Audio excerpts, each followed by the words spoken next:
take a moment to see what is happening, stop and observe.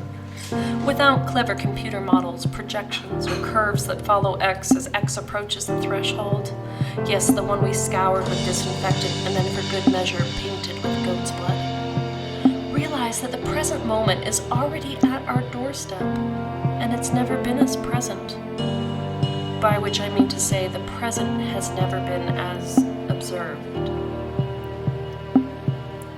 Current events have turned the current moment into its own currency, and in this demilitarized zone, we can occupy both sides of the coin at once, and so it is we are able to dissect the current moment into infinitesimally bitty bits, and yet our minds are still too small to comprehend the biblical magnitude of it. So to keep it simple, let's remember back to high school physics, where we learned that a moment is just a measure of flux.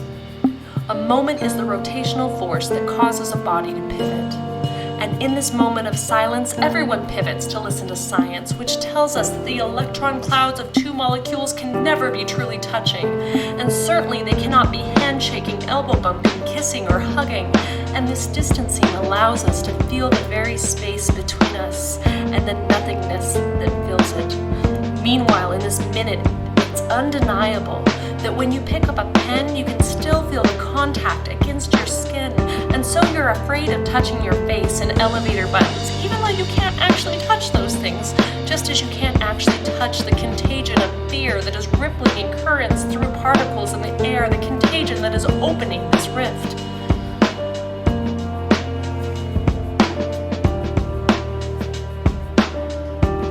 How unsettling it must have been when Moses raised his staff and cleaved open the sea. Did the people suck in their breath as they pigeon-stepped across the spit of dry land, the narrow hallway connecting the before and the after? Following faith and science, the two blazing pillars of fire that for all of human history we've used to try to make sense of suffering and death. And what both faith and science make clear is that the present moment has always been here, even and especially when the Earth has been spinning too fast on its axis for us to perceive the moment of rotation.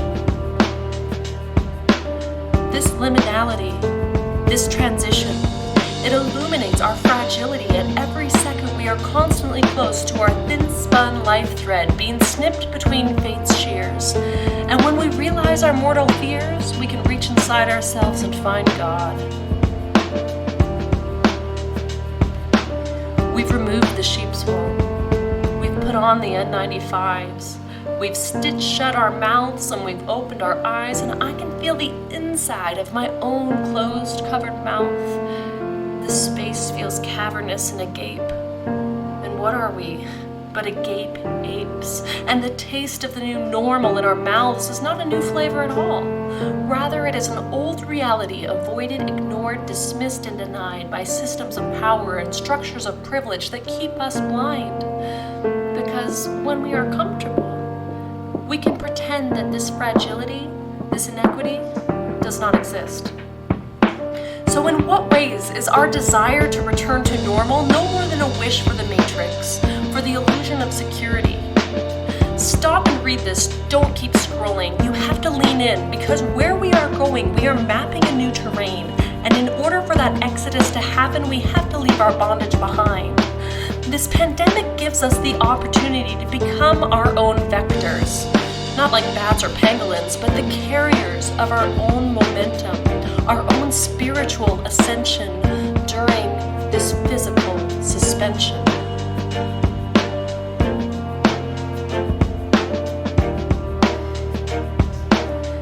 And some might say that this virus is just Mother Nature's way of resetting, a realignment.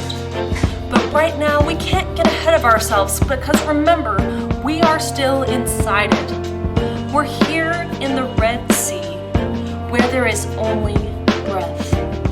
We are in the God-struck wonder of the present, and this is as close to God as it gets.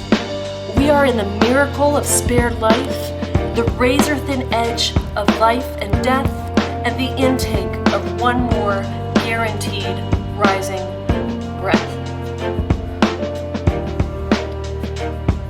The children of Jacob had another word for this hallway between the rip currents, this liminal space